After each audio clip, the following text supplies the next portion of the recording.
1 year before George Washington Carver began his scientific experiments on the soybean and the peanut, a school opened in Lafayette, which dedicated itself to schooling young African Americans. Back in its heyday, the Holy Rosary Institute educated children not only locally, but from all across the country. Many lives were changed, but one thing that also changed was the condition of the Holy Rosary High School, which closed in 1993.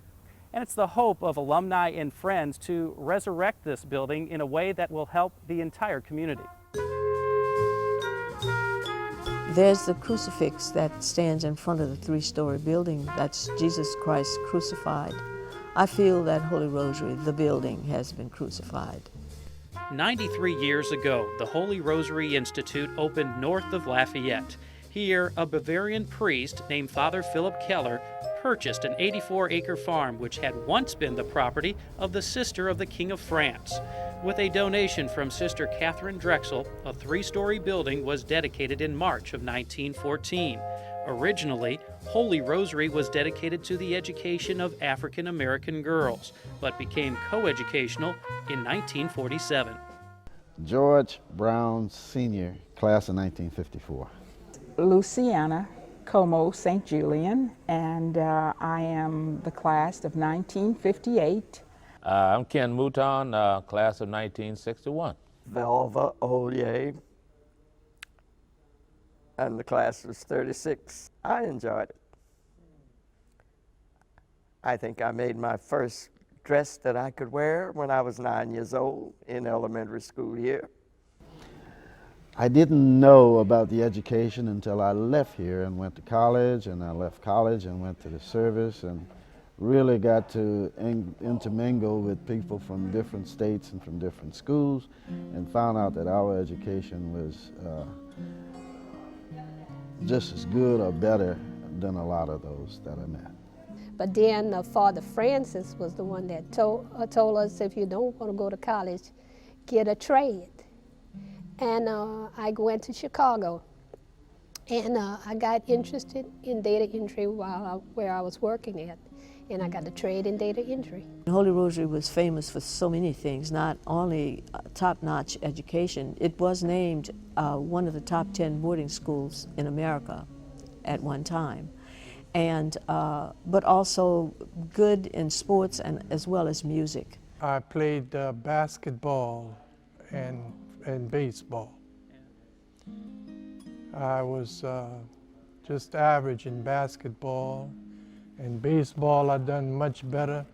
In fact, I was able to defeat my rival, Paul Bro, all 4 years. In the middle of the campus was the little candy store and sodas and chips, and there you would meet briefly to talk to girls. A quality education was the cornerstone to Holy Rosary. So was a foundation of discipline by the nuns and priests. They made us write lines. That was one form of punishment. We had to write lines if we did something. I shall not do this, whatever it is again. And pages Thousand and pages. times. Yes. Kind of like the first Bart Simpsons of your day. These are some drawings that were done by the university students under Mr. Tom Sammons, who's an architect, and also community development. So they're showing, and this was a part of their class projects, they were showing the school the way it is now in this upper picture here, and the way it could look. There is an effort underway to save Holy Rosary's main building, but the alumni do not wish to reopen it as a school. Rather, a community center for the area that would serve as a focal point for health programs, social services, continuing education, as well as restoring the dormitory elements for business or religious retreats.